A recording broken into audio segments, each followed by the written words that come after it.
Hey, I'm Mitchell Davis. And I'm Gavin Tye. Mate, this sounds weird. No, it's not.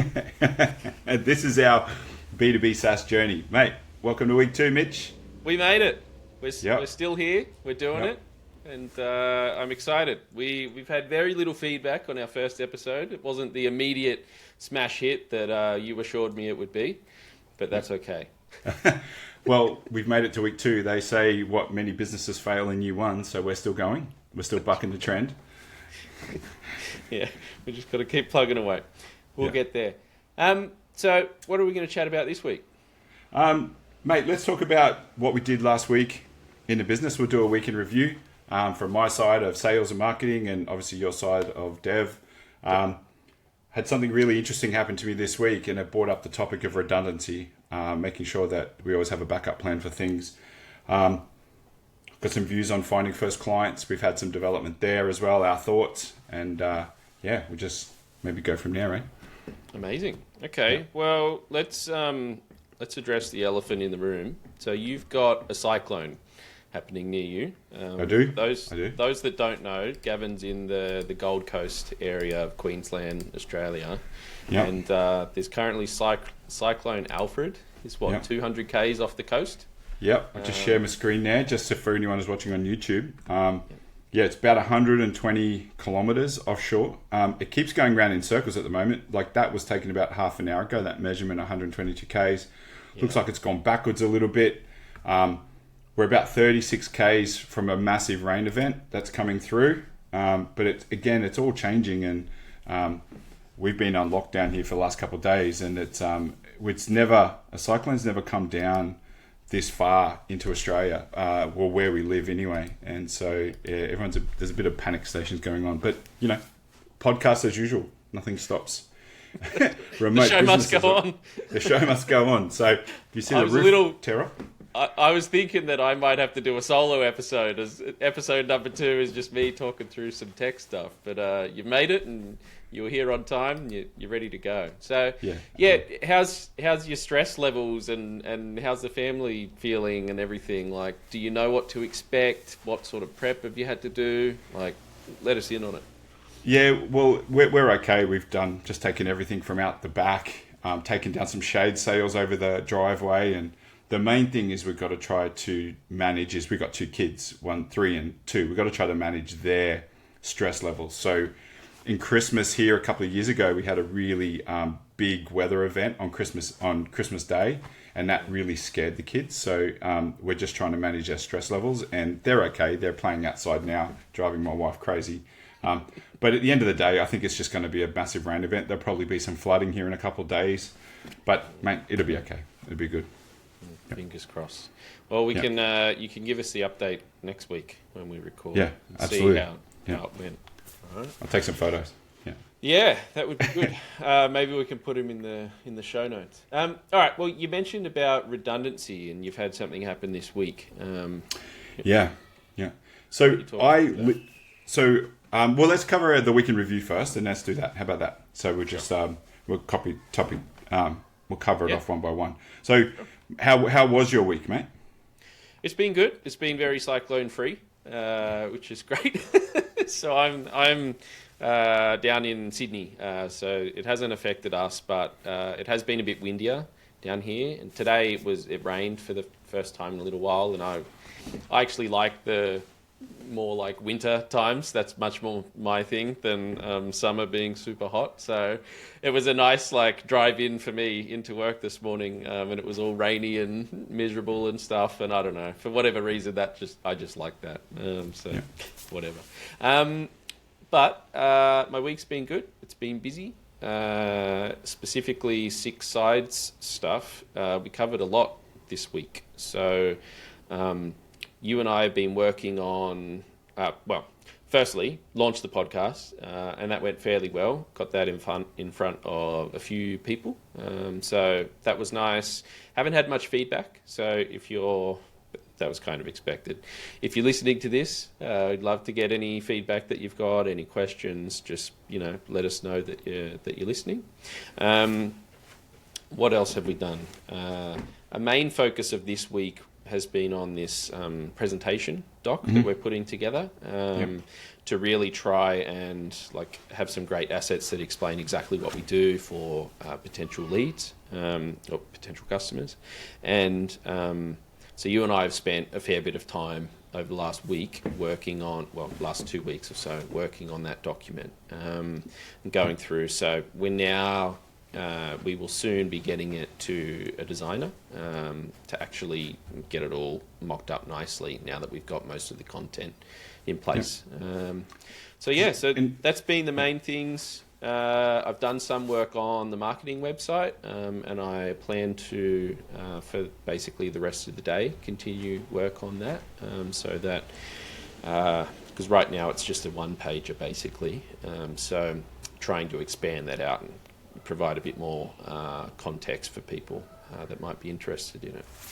Yeah, that's basically it for me. What about you? So, and just to be, we're both bootstrapping this business, right? So we have to spend the majority of our time at this point in time in our external businesses. So, and that's why I think it's a juggling act here as well, which I think maybe we can talk about a little later, is juggling our ambition with starting SixSides and the reality of living and supporting ourselves and being able to fund SixSides. So, I think it's been really interesting these first few weeks is we've been really, like, let's call it text heavy and ideation and the phase of what does SixSides look like conceptually, right? And out of that, we've built a pretty comprehensive feature list document, but it's actually, as excited as I was to create it, sharing it with people, it's just a wall of text. And they're like, it's too overwhelming. You go, yeah, absolutely, fair enough.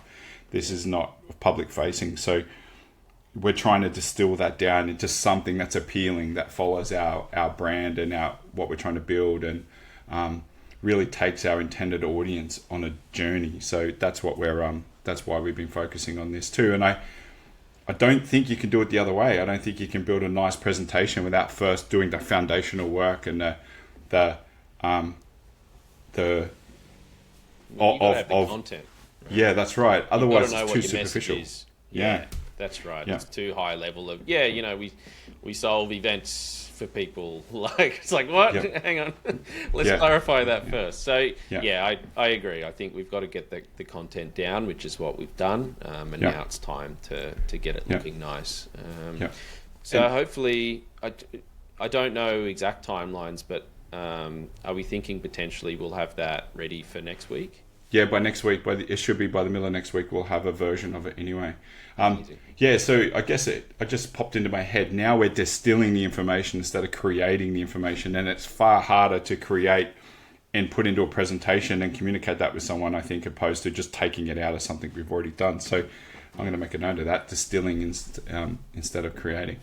Yeah, well, that's right. Like, we put together that feature list doc, and it's like 6 or 7 pages of just text, right, of all of our thoughts on all the different areas that we can help people and different sides, of the community and the event organizers and all this sort of stuff. So taking that down, and then now it's time to pretty it up. So we've put a lot of work in over the last few weeks on getting all of that text done.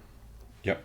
And my week this week has been really about building relationships and just speaking to as many people as I can about SixSides, because I'm aware enough to know that we just have an hypothesis, and the hypothesis needs to be molded to what the market's reaction is.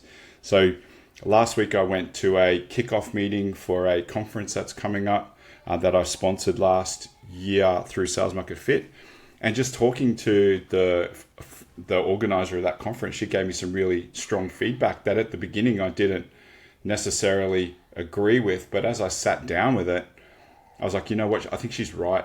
And then we've spoken and since gone, I think that's got legs too. So we've created or iterated or just slightly changed what we were currently thinking. So, and it's all about speaking to as many people as I can. I've spoken to some head of associations, some head of events. Being a new business in sales and going out to these people initially, I'm expecting to be behind the decision-making process. Like we're trying to catch up to that and trying to get ahead of it. And you may get ahead of some of it, but you're like I know we're behind. So it's about positioning for next year. So and that's just all it is at the moment. Building those relationships. And we've got some really good ideas out of those conversations, which we'll no doubt talk about in time. Well, that's a big challenge that we will face in this industry, which I guess we haven't really addressed it on this specific episode. But SixSides is an event app, and more than that, it's tools to help manage and foster a community through events, right? Yep. So, for anyone that didn't see episode 1, go back and check it out. We talked it through a bit more, but that's the cliff notes. We will face this challenge of it's a long lead time, right? Like event organizers and associations and businesses are making these decisions 12 months out, because they have to plan for these events and they might have thousands of people attending. It's not the sort of thing that you want to wing it and put it together a month before the event. So we will face that challenge. Have you dealt with that before in previous positions, dealing with like really long sales cycles? Yeah, 100%. Yeah. So it's not necessarily a long sale. Let's break that down a little bit, right? It's not necessarily a long sales cycle where they sit there and ponder the question for a long period of time. It's more like they only come into small windows of making the decision to purchase something. So you kind of, at a high level, you're trying to influence when that window opens. You're trying to actually get them to see things in a slightly different way or understand the problems that exist in their business, so it shapes how they want a solution. And when they open that window to purchase, sometimes it could be 2 or 3 months every 5 years, right? Yeah. But so you want to work. Sometimes when I've worked in the past, I've worked on influencing that for the 1 or 2 years, however way I need to do that. Webinars, content, site meetings, visits, whatever that is, or helping them with ROI, whatever that needs to be. So when that decision-making window opens, it increases my chances of success, right? Yeah. The decision-making life cycle is not that long. It's the time they take to get to there. So, So I can completely expect that to be happening with us, right? And I've done a lot in the Queensland tech community in Australia here. So I'm trying to leverage those relationships because I've built trust and I've put a lot into the network to try to actually have an influence on that. When they open that window up, they go, oh, I know this guy. Yeah, I believe in what he's doing, and they trust us more, and they'll hopefully give us a go. But that doesn't extend much for me beyond Queensland, right? Or beyond Southeast Queensland, to be more specific. Yeah. So, okay. It will be interesting then to see, like, how do you go, as in sales in SixSides, how do you go and extend further beyond your immediate network, people that you know. I guess a lot of that will come from being able to show what we've been able to do already. Like for Laracon Australia last year in November, but also then hopefully any of these events that you're looking to get us into now, right? Then next year, looking to expand out beyond your networks and take those as like testimonials or evidence of, hey, this is what we've done. It'll be interesting to see how you go about it, approaching just like randoms effectively, people that we don't know. So to me, it's 100% what we got to try to find is our competitive advantage, right? Our competitive advantage, it doesn't have to be a massive market, but it has to be an area where they're probably not serviced as well as what other, like broadly, because if you look at the event market worldwide, every capital city runs an event every week of it, nearly every day of the year, right? So there are thousands and thousands and thousands of capital cities around the world, and they're all running some type of event. So on the surface of it, you could say there's hundreds of thousands of events going on at any one time. Just taking a small market share of that shouldn't be easy, but it's actually very hard, right?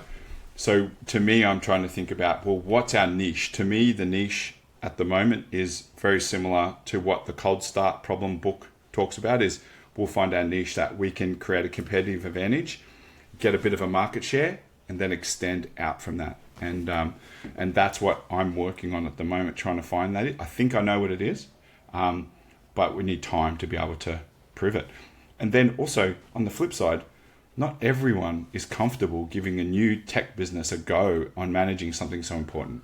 So you have to be able to find those innovators who are willing to take a chance, who, while we're trying to remove as much risk from that as possible, so that it's an easy decision for them. So it's not just about going to try and sell something. It's about trying to think about all these possible risk scenarios or creating a competitive advantage and trying to be 2 or 3 steps ahead of what people are thinking, so we can be proactive and knocking that stuff out. And that's where I think the strategy of selling, particularly for a B2B startup, it is not about, it's a little bit about relationship building, but it's about problem solving. We've got so many problems to solve.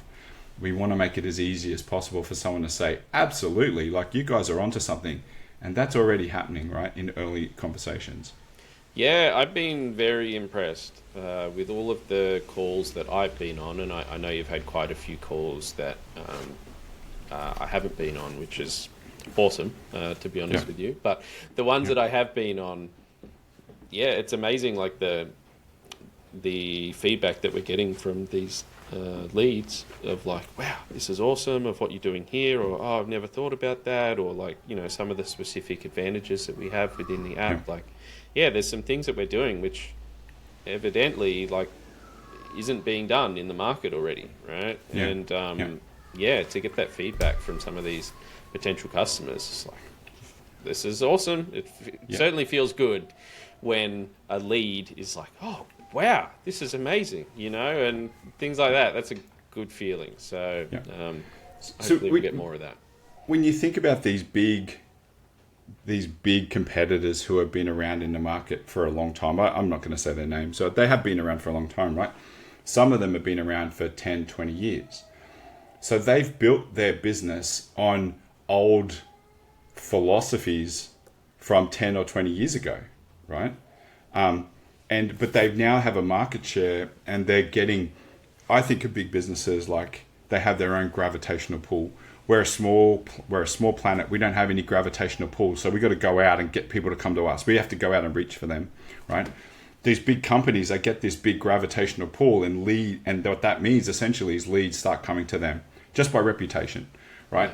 They're into the early majority and late majority of the technology adoption lifecycle, so they're relying heavily on word of mouth and case studies. And they did our event. Yep, they don't have to prove their value because it's well known.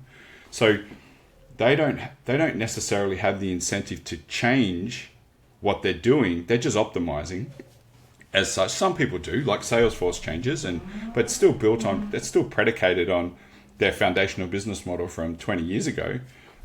So these companies don't have an incentive to change, or we're coming in trying to mix it up, finding inefficiencies or areas that they're not capitalizing on. And there's a couple of particular ones that we're focusing on that people are going, oh, I want that. Or that's amazing. That would save us so much time. These companies they can't turn as quick. That's how I see it anyway. So yeah, sure. Does not make sense to go head to head in a David and Goliath battle because we will never win. Yeah. Why would they? Why would they choose us if we had the same exact functionality as those bigger players? It just doesn't make sense. Yeah. It is interesting, like from my perspective as a developer, thinking like, we think very differently about some of this stuff, which is awesome. Well, that in my mind, like I have seen many small software businesses take off who I don't think have had a great competitive advantage at the start, other than just being the new kid on the block, you know, and doing something well. Like obviously you have to execute really well on what you're doing, but like not necessarily having a huge, like a specific feature or something that these other existing businesses don't have, you know. Mm-hmm. So it's really interesting to hear you kind of push that, like, no, you have to have something. There's got to be a hook that makes you unique, as opposed to just being another option in the market, and certain types of customers will want to go for the new option because it's exciting and new things are being added to it and stuff like that. Well, mate, I think you're giving yourself a bad rap there. I don't think that's the same at all, because when you talk about developing, you're like, oh, I built this with the future intent in mind, right? Yeah. So it's the same thing. We can compete on a feature, but that might get us a couple of months down the track, but in the future that won't last. So it's the same thing. We're trying to future-proof the business in our own unique skill set, really. Yeah. So it's the same thing. I think fundamentally, as long as you try to address a fundamental issue, that will see us last a lot longer or get more traction, right, over time. Yeah. So okay, awesome. Mate, you said you had something happen this week that you wanted to talk through some redundancy stuff. Yeah. So like, my business runs from my laptop, right? And I've got some monitors here, but largely runs from my laptop. And this got is two sales kids. Market fit. Yeah, sales market fit. Yep. I coach startups, B2B startups, on their sales strategy, which is exactly what we're implementing here. Come in and open my laptop, and my screen was smashed. My daughter had accidentally dropped her the iPad or tablet onto my screen, and I'm like, it's a brand new laptop, not even a month old. No. And I'm like, fuck, like, and that made me think about redundancy. I don't have redundancy. I had another Mac laptop here and I sold it. All right. And I've got an old one from 2014, and I can still operate on my screens, but that's in my laptop is useless at the moment until I get it fixed. And speaking to Apple, they said, yep, it does not work like that. You cannot bring it in. It's going to be at least 5 to 10 days of us having it. And then it really got me thinking about redundancy. Like if I had to spilt water on my laptop, or something like that, like I'd be proper screwed. And so it got me thinking about redundancy. Like I need to have multiple other options. It may not be the most ideal, but if something goes wrong, or I lose my laptop, it gets stolen, or I break it, that's just for me. If I get hit by a bus, like how do I share with you, like how we're doing sales, right? It doesn't work. So yeah, what's your thoughts on that? How do you plan for redundancy? What do you recognize it as anything else? Yeah. Well, so what comes to mind for me, okay, there's a few different parts to redundancy there. One, I would recommend you should get like a Mac Mini or something like that to have as home base, and then have a laptop that's available for, when you go out to meetings and things like that. Because a Mac Mini some type of desktop, and they're fairly cheap now as well, and they're kind of amazing. But having something that's like at home base, a lot less likely to have any damage and things like that happen to it, than something that you're taking around like a laptop. Hopefully you're doing like backups of your work. I think a lot of your work is online anyway, right? It's like in Google Drive and stuff. So you're very online. So you should hopefully have all of your stuff there anyway. But as far as like redundancy within the business in terms of people, what comes to mind is the bus factor, which you and I spoke about a little while ago, which is like what happens if you get hit by a bus? What happens to the business that you're running? Or in my case, like with my other business, with Atlas Software, we do software development and consulting. And if something happens, like let's say there's some company out there that we're supporting, if something happens to their lead engineer, or maybe they have only one developer on a project or something like that. If something happens to that person, is that business going to be able to continue on? And this is a developer, not even like the CEO or the founder or whatever of the business, but just like, is some business out there going to be able to keep going and like rapidly respond to any changes that they need made to their software and their platforms and whatever? that's where having extra developers on hand, can really help, and that's an angle that we're going after at the moment, with finding more customers and working with our existing customers to try and decrease that bust factor. So yeah, it is a good point. It does also highlight for us that for SixSides, we're both totally like a huge bust factor being so small. It is just the two of us.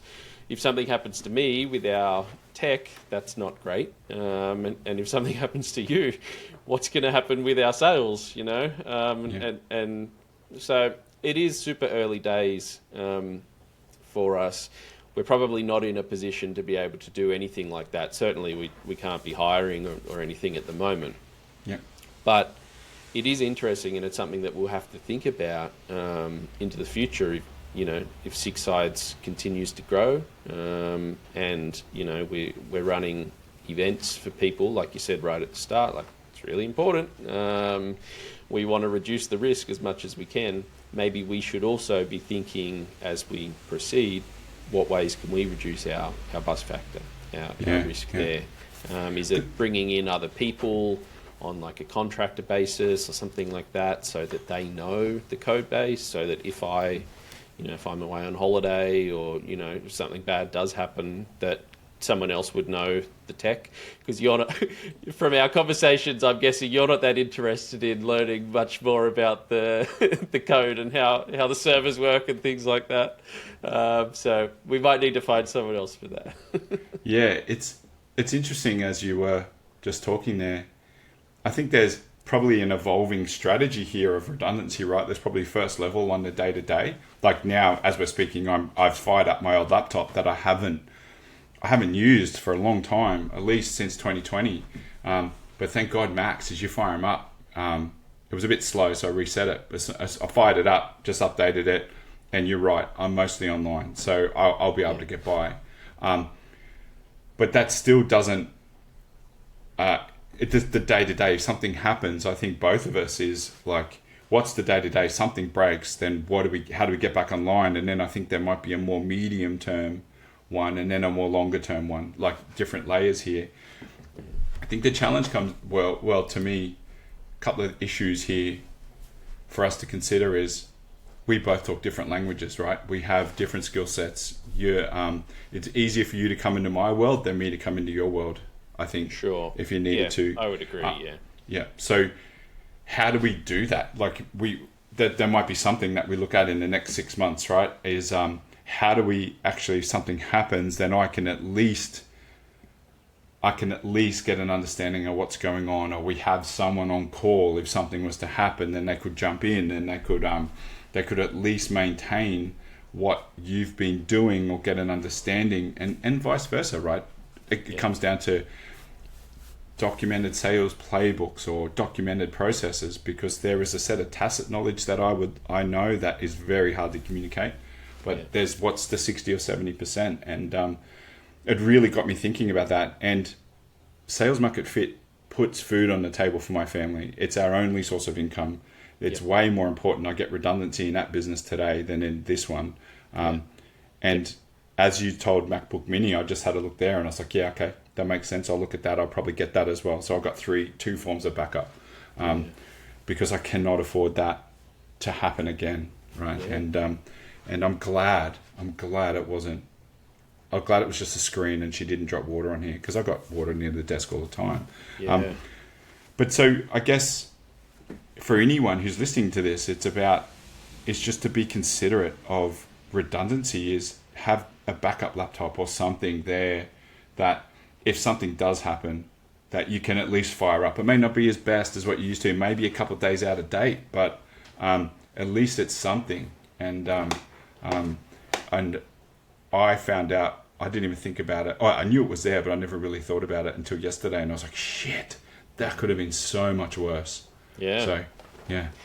You should look at Backblaze as well, which is like a regular, and it's so cheap. It's a couple of dollars a month or something like that. But it's just like, it's a backup program that's basically always running on your computer, and it'll just send up whatever's changed. So it's like, it uses very minimal data because it's just sending the changes that you've made. Yep. So, okay, I added a new file. Great. It's just going to add that one file. It's not like it's backing up your whole computer all the time. Sure. Yep. And then, they have there's a bunch of different things that they have to help you out if you're in an emergency. But something cool that I have heard is like, if you pay them, I think it's a couple $100, they can send you a hard drive with like an external hard drive with all of your stuff on it. Yeah, right. So you don't have to like wait to download it from their website when you get a new computer and stuff like that. It's like if you really need this in a jam, you can get a hard drive. And I think if you then send them the hard drive back later, they give you like they reimburse most of that back to you. So it's interesting. I've been using them for years now, and never had any problems. And like if your network drops out for whatever reason, like you go away on holiday or something, and you don't have your computer on at home for a couple weeks, they email you like, hey, we haven't heard from your computer in like a week.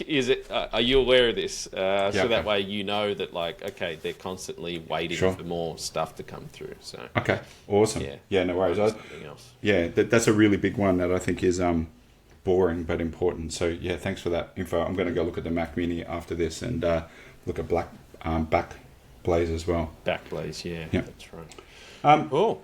Right, so what about, so we talked a little bit about finding first clients, right? So I think that's one of the biggest challenges that we have. Like you were lucky enough to get a first client last year through your network, which is really good. And we're working on maybe getting some more business out of them. But I think this is one of the biggest challenges that a startup has. And going from 0 to 1 is fucking hard. It doesn't matter how good you are. I like how good you are. You think it's something. Yeah, it is fucking hard. Like, and I don't want to, you can sugarcoat it and you can look at examples in the market where they've just gone from 0 to 1,000 really quickly, like Leonardo springs to mind at the moment, Canva, all those businesses, and people use them as a North Star and think it's the norm. The reality is that's not the norm. So we've been trying really hard that's one of the things that I've been trying is just find first clients. It's just, and to me it starts with conversation, and you can push, I think you can push too hard in the beginning. I'd love to know your thoughts on this. You can push too hard and ruin relationships, and I think the first part of starting a business is speaking to as many people and trying to cement foundations. What do you think? So I have very little sales experience, but it definitely is all down to just have more conversations from what I can see. Have more conversations, and what you have like previously spoken to me about is like, don't treat them like a sales conversation. Yeah. You're not going there trying to immediately sell someone because it's too much too soon, right? Yeah. So it's thinking through like, okay, how can I help this person? Can I give them any helpful information that might help them with what they're already dealing with at the moment? Laying the foundations of like trying to be that person that they think of and that, that solution when they need it or when the right time comes, like you were talking about earlier with the decision-making time, right? Yeah.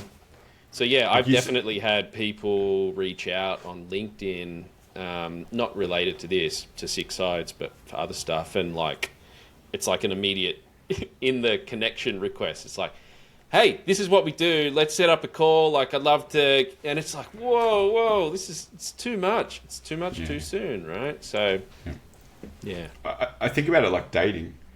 If you go and meet someone, we both have partners now, but back in the single world, if you went and said, hey, and you just were too fast, got inside their personal space, and even if women did that back to men, it is off-putting, right? It's more off-putting. Men do it more, like it is. Yeah. They are more off-putting. But that's what it kind of is. You just got to be a bit more casual. I think you commented on a meeting this week when I was meeting with someone and they were laying down. Looked like they were not laying down, but they were definitely propped over. It was trying to be as relaxed as possible and not make it like a sales meeting. Yeah. And and it had a good outcome. All right. And that's right. They kind of, I commented immediately as I was watching the playback of it. But I was like, I love that you're both like, you were doing this thing, you know, for people that are watching on YouTube, you were doing this thing where you were both kind of like leaning, holding your head up, and with your arm and like leaning into that. And yeah, it was like very quick. I could see that you were kind of copying, you know, mimicking the body language there. And then we spoke about that a little, and you're like, yeah, it's great to help just make like a nice relaxed feel to the meeting, as opposed to, hey, I'm Gavin, and you know, we want your business. Like, oh yeah, that wouldn't have gone anywhere. No. Yeah, it's and it was that was actually unintentional. I think I don't remember consciously doing it, but building rapport, having similar body language is a strong rapport indicator. So we ended up just doing that, and I always try to be casual anyway. Most people will sit straight, talking to people on their chair and take it pretty seriously. I try to spin it around and make it casual, cross my legs, because people don't normally do that. And I learned that from someone at a business I worked in. He was amazing at it. And I was like, why is this guy doing it? What a clown. And then I realized he was just so casual. People would just disarm around him. I was like, oh, that's a really good skill to learn. So I learned something last week about, it took a while to sit with us. I spoke to someone they're an advisor or help people raise capital. And we're not necessarily doing that, but I also want to get a lot of information so we can, if we do take off or we go, hang on, this is interesting, I think we should probably fund this and go, like, try to go as quick as we can. He was telling me about looking at trying to build a customer advocate group. Like, who are your ideal customers that you could go back to them and share what you're thinking about the product roadmap, and so they can give you a real world advice, so you don't go down the path of developing functionality that's not fit for purpose. And I was like, yeah, okay. And I didn't think that. At the moment, I was like, I'm not sure that fits. Okay. But then I had some conversations over these last 2 weeks with some pretty high up people in the government here. And I'm like, they would be great customer advocates, because they're already somewhat invested or interested in what we're doing. They don't need us, but if I could get them involved and get their feedback, hopefully that they would become invested in what we're doing, emotionally invested, and then they will want to see us succeed. And I was like, that makes sense. So I'm going to work on that. We'll work on that and try to build a customer advocacy group. Like, I'm thinking Zoe, right? Sarah, Tara, who we've spoken to, and then get their feedback, because that's the area of the cold start problem, like the small ecosystem that I want to try to penetrate. Yeah, I have heard of this before. These types of like small groups of potential customers, not necessarily customers, because then it can change the expectation there, right? But yeah, I've heard of this before and heard of it working quite well, because you're right. Like, you and I can sit in a vacuum effectively and think, oh, this is what an event organizer would want, you know, and that, to a large part, that is what we have done, right? But you and I have not run significantly large events. I've never run any events. Have you? I know you've done webinars and stuff. Have you ever put people together in a room? No, but I've worked with a company that has done that before. Like, when I worked for Red Eye, they did do a summit every couple of years, and it's just not easy to do, right? So having people that actually this is what they do, our potential buyers, right? Like, it's perfect. So will you be? So firstly, I think this is great, and this is what we should try and do. Will you be, I know you've just mentioned a few names now, people that we might talk to about this, but how would you find new people for this group? Would it just be kind of like a byproduct of, you know, all of the outreach and the different conversations you're having with people now? If you find somebody that might be a good fit, is it then at that point that you're thinking, oh, okay, maybe we can add them to this advocacy group? Well, I think there's a few things that need to happen first. One is, we live in different states still, and we still haven't been able to come together and plan out the next 6 to 12 months of where we think the business is going, right? Yeah. So I think we need to get our ducks in a row there. Do a retreat. Yeah, that's right, a retreat. So we did. So we've mapped out our market of what the maturity of an event organizer might look like, and we've related it to the 6 sides of an event. So with 5, like we think about one being a real immature market or a real simple event with just 2 sides, like an event organizer and attendee. 5 being the 6 sides of all the people who are involved in an event. So like I think one thing for people that aren't sure what we're talking about, it's like a scale of how developed is an event, right? So absolutely. 1 being very low level developed with only a few people there in different roles, and then a 5 being like a very highly developed event, significant multi-day event, thousands of people. Yeah, that's right. Yeah. So we're on a side note. We call it the client maturity scale. On a side note, I'm working on a free course for that. So we'll put that around here at some stage, whether it's in the notes on whatever you're listening to, whether it's YouTube or a podcast, we might put that in there in time. Still a couple of weeks away.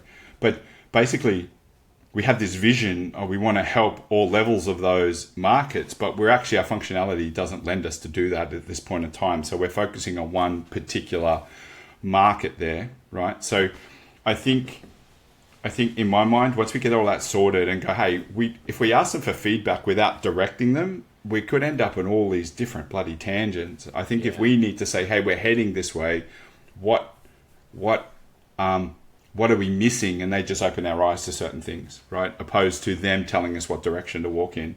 I think that might be, otherwise we're not proactive. We're being too reactive to what they're saying, right? Yeah.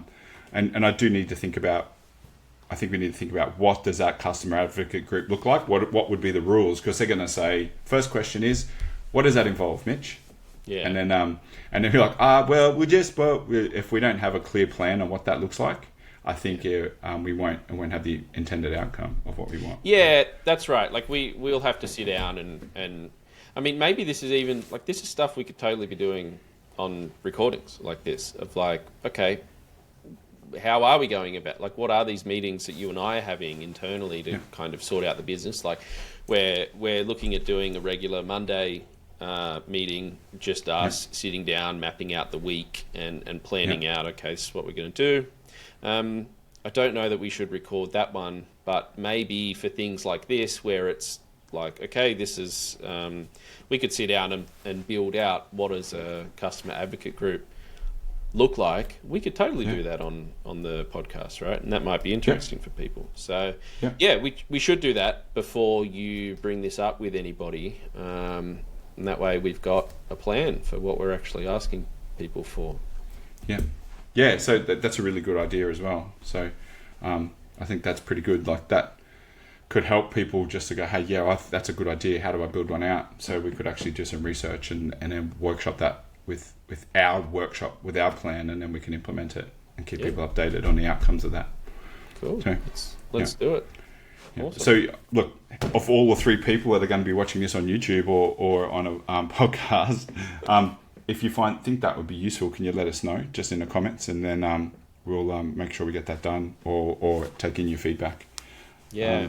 On that point, I've got I spoke with I briefly interacted with John and Justin at Transistor, where we're hosting the podcast, and their show, to be clear, Build Your SaaS, which they did over a few years. I think they started that in 2018, building out their podcasting platform. That was a huge inspiration for me personally, and then I'm kind of bringing that forward into this podcast that we're doing and how we're thinking of our business and doing these recordings.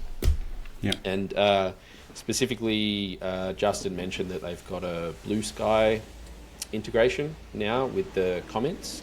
So anytime we publish an episode, that's going to go up on my Blue Sky profile automatically, and then if you reply to that, I can then track those comments. I think they end up on the website that we've got set up for this podcast. So that might be the best spot to get in touch with us, either there or on the YouTube videos. We are recording these. Gavin, you were saying earlier before we started recording, we might release the first few in like a batch. So we will get these up on YouTube. They just won't be there right away. But so you can reply on there as well.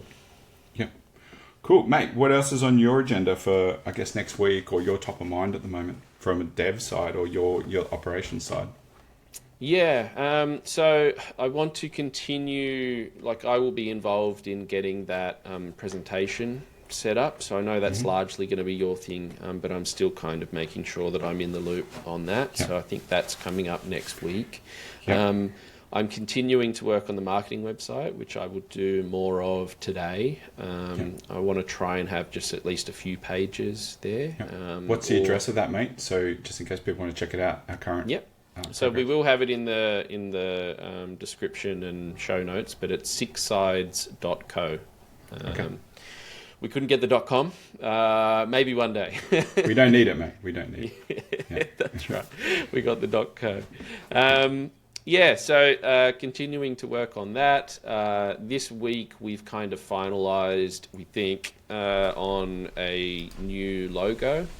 So we've now changed our logo 3 times, I think, because we used to be called something else that had a logo, and then now we've done some things with hexagons and stuff, and now we finally settled on this kind of, it's a 6 in the shape of a cube, and it was actually Nicole, my fiance, it was her idea, and when she first showed me, I was like, nah, and then I thought more about it, and she was like, just show it to Gavin, and then she even put this was really funny to me. She put a calendar reminder in my calendar of show the new logo to Gavin. And sure enough, it's worked because we've ended up settling. Well, you sent it to me and I was like, nah. You were like, what is this? Yeah. I thought you were taking a piss. I thought it was a joke. And but it's actually turned out just a bit of massaging, and I think it looks pretty good. So we'll get that. I don't even know if that's updated yet on the website at the moment, but we'll make sure that that's in place. So by the time you're listening to this, if you head to SixSides.co, you can check it out. Also on SixSides.co, we've got I think there's a learn more link or something like that on there a few different times on the page. If you click that, you can book a call with Gavin. So if you're listening to this and you would like to chat with us about helping you out building your community through an event that you might be running, or you just want to know a bit more, you can book a time with Gavin. We are working on setting up a link where it can be with both of us, but again, I'm very happy to have a co-founder that's doing the sales and marketing so that I can do the development stuff. So it's nice having you being able to just do these calls on your own. So. That's right. Well, it is what it is, right? So it is what it is. It is what it is. Yeah. All right. Well, that's kind of the plan. So hopefully you don't have too many problems with Cyclone Alfred. And you can update us next week on that. And we'll get this episode out. I think we're releasing them on Tuesdays. We're recording them on Fridays. That gives us a little bit of time to do the edit, and then very minimal edit. We're not. I'm basically not touching any of the middle stuff. I'll just chop off anything at the start and the end. And that's it. So, Gavin, where can people find you online? You can find me on LinkedIn, Gavin Tye, or again on SixSides. Catch up with me. That's it. Yeah, excellent. And for me, I'm Mitch Dav on LinkedIn and mitchdav.is on Blue Sky. And we'll have links to everything we talked about in the show notes. All right, mate. Have a good weekend. I will catch you next week. See you, mate.